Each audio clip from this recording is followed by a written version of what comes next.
نشانیاں بتا بتا کر امت کو آگاہی دے دی۔ اب حدیث کوٹ کر رہا ہوں میں، حدیث پاک، امام بخاری کے شیخ ہیں، امام بخاری کے استاد امام نعیم بن حماد، ان کی حدیث کی کتاب ہے، جس کا مطلب یہ ہے کہ آج کی کوئی تازہ فیبریکیٹڈ چیز کوٹ نہیں کر رہا، 1200 سال قبل یہ حدیث کی کتاب مرتب ہوئی، اس کا نام ہے کتاب الفتن۔ حضور علیہ السلام نے جن جن فتنوں کی نشاندہی فرمائی، ان فتنوں کا ذکر کر کے کتاب حدیث کی مرتب کی۔ انہوں نے کتاب الفتن میں بیان کیا حضور علیہ السلام کی حدیث۔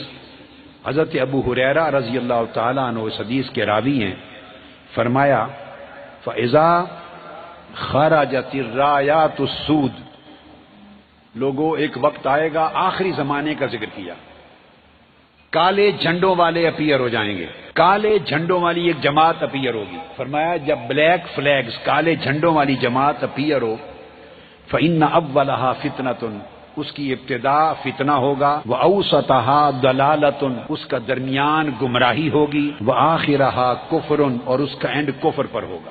اس حدیث کو سن کر، یہ حدیث کتاب الفتن امام نعیم بن حماد کی حدیث نمبر 551 ہے۔ ممکن ہے آپ کے ذہن میں یہ خیال جائے کہ کالے جھنڈوں کا اور کالے جھنڈوں کی جماعت کا ذکر تو ہوا، کیا اس سے یہ بھی پتہ چلتا ہے کہ یہ جو دولہ اسلامیہ، اسلامک اسٹیٹ، آئیسس، یہ ان کا ذکر ہو رہا ہے؟ ممکن ہے اس سے مراد کوئی اور طبقہ ہو۔ اب اگلی حدیث کوٹ کرتا ہوں۔ اگلی حدیث کے راوی مولائے کائنات سیدنا مولا علی المرتضیٰ کرم اللہ وجہ الکریم خود ہے، اور جو حدیث اب کوٹ کر رہا ہوں اس حدیث کا نمبر 573 ہے، وہی کتاب الفتن امام نعیم بن حماد سیدنا مولا علی المرتضیٰ کرم اللہ وجہ الکریم۔ آپ فرماتے ہیں کہ حضور علیہ السلام نے فرمایا وہ کالے جھنڈوں والی جب جماعت اپیئر ہوگی تو ان کی کچھ نشانیاں سن لو، امت کو نشانیاں بتائیں۔ فرمایا قلوبہم کزبر الحدید، ان کے دل لوہے کی طرح، لوہے سے بھی زیادہ سخت ہوں گے، بڑے کہتے ہیں نا سنگ دل، یعنی پتھر کی طرح دل، فرمایا نہیں، لوہے سے بھی زیادہ سخت ان کے دل ہوں گے، اتنے ظالم خونخوار لوگ ہوں گے۔ اور آقا علیہ السلام نے فرمایا ہم اصحاب الدولہ، وہ کلیمنٹ ہوں گے کہ ہماری اسلامک اسٹیٹ ہے، ہماری الدولہ اسلامی، اصحاب الدولہ، وہ اسٹیٹ کے، اسلامک اسٹیٹ کے کلیمنٹ ہوں گے، دعوے دار ہوں گے۔ ان کے ٹائٹل میں الدولہ کا لفظ آج سے 1450 سال قبل حضور علیہ السلام نے بیان فرما دیا، یہ الدولہ ہے، اور الدولہ اسلامیہ ہی ہے نا، داعش، اسلامک اسٹیٹ۔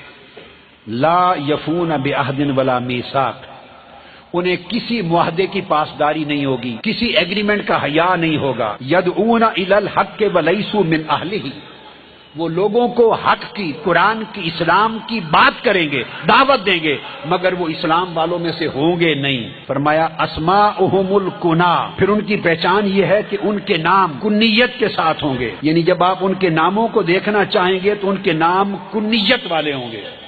اسماؤہم الکنا، وہ اپنے اصل نام ظاہر نہیں کریں گے، ابو فلاں ابو فلاں ابو فلاں، کنیت کے ساتھ ظاہر کریں گے۔ اب ان کے بانیوں کے سارے لیڈر داعش کے، ان کے نام کنیت کے ساتھ ہیں، کسی کو اصل نام معلوم نہیں دنیا میں۔ ابو بکر البغدادی، میں چند نام گن دیتا ہوں آپ، ابو عبد الرحمن البیلاوی، ابو بلال المشہدانی، ابو ایمن العراقی، ابو علی الانباری، ابو لقمان، ابو مصعب، ابو عمر قرداش، ابو ناصر، ابو علی، ابو انس، ابو عمر، ابو الاسیر، ابو جاسم، ابو لقمان، ابو جلال، ابو خلیفہ، ابو بصیر، ایک طویل فہرست ہے۔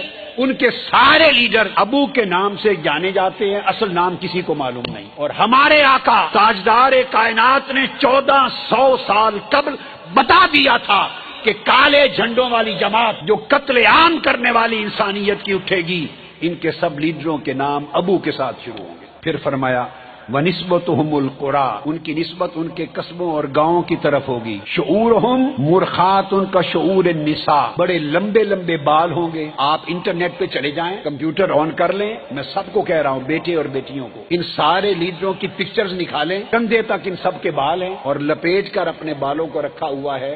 یہ پہلے لیڈر پیدا ہوئے ہیں اتنے لمبے بالوں والے، یہ مسلمان کلچر میں عورتوں کی طرح ان کے بال ہوں گے۔ اور پھر آقا علیہ السلام نے فرمایا کہ پھر آپ جا کے پکچر دیکھیں جیسے اونٹ کی کوہان ہوتی ہے اونٹ کی، اس طرح کپڑے سے اپنے سر اور منہ کو باندھ لیں گے اور کوہان لگے گی اونٹ کو، پتہ نہیں چلے گا کہ کون ہے۔ آپ انٹرنیٹ پہ چلے جائیں، ان کی تصویریں دیکھیں، سارے اس طرح نظر آئیں گے۔ حضرت قتادہ روایت کرتے ہیں ابو ذر غفاری رضی اللہ تعالیٰ عنہ سے، فرمایا اول الخراب بمصر، یہ جو فکر ہے امت میں خرابی پیدا کرنے کا مصر سے بھی شروع ہوگا، والعراق، پھر عراق کو اپنے گھیرے میں لے گا، اور اس کے بعد شام کو، سیریا کو گھیرے میں لے گا۔ اب بتا دیجئے کوئی شک رہ گیا ہے اس بات کا؟ ابو ہریرہ رضی اللہ تعالیٰ عنہ حدیث کی روایت کرتے ہیں، حدیث نمبر 676 ہے، آقا علیہ السلام نے فرمایا یہ کالے جھنڈوں والی جماعت جو خوارج کی ایک جماعت ہے، داعش الدولہ کلیم کرنے والی، تطیف بالشام، پورے سیریا کو، دمشق سے حلب تک، شام کو گھیرے میں لے لے گی۔ اب فتنہ جنگ کہاں چل رہی ہے؟ دو ملکوں میں، کہاں چل رہی ہے؟ سیریا میں اور عراق میں۔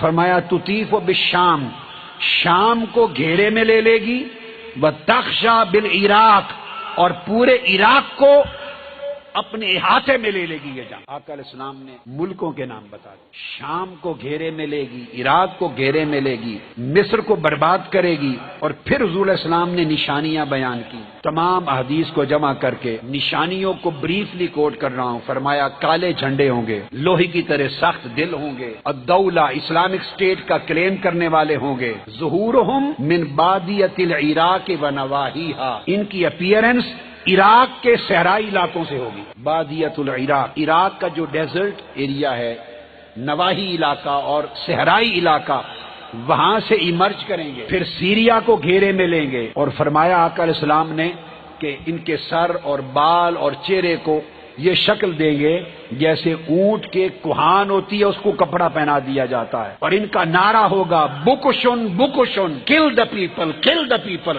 مارو مارو، قتل کرو قتل کرو قتل، ان کا نعرہ ہوگا۔ انسانی خون کو حلال سمجھیں گے، انسانی مال کو لوٹنا حلال سمجھیں گے، عزتوں کو لوٹنا حلال سمجھیں گے۔ العراق کو یعرق عرق العدیم، سارا عراق ان کی وجہ سے جنگ کی لپیٹ میں چلا جائے گا۔ یشق الشام و شق الشعر، اور شام کے اندر سول وار ہو جائے گی، یہ آقا علیہ السلام نے فرمایا، سول وار ہو جائے گی ان کی وجہ سے شام کو۔ اور فرمایا ایک پولیٹیکل ٹرموائل ہوگا، پھر جزیرہ عرب، یمن سمیت وہاں بھی فتنہ پھیل جائے گا۔ اور آقا علیہ السلام نے فرمایا اس کے بعد شام والے لوگ، سیرین، ہجرت کر کے ملک سے باہر دوسرے ملکوں کو منتقل ہونا شروع ہو جائے۔ اخراج اہل الشام منہا، شام کے لوگ اپنے ملک سے ہجرت کر کے دوسرے ملکوں میں منتقل ہو جائیں۔ اب میں نے اس وقت تک سارا مضمون آقا علیہ السلام کی احادیث کا بیان کیا، اس کے بعد کوئی شک رہ جاتا ہے کہ حضور علیہ السلام نے نشاندہی صحیح نہیں فرمائی، ہمارے پیغمبر نے، ہمارے آقا نے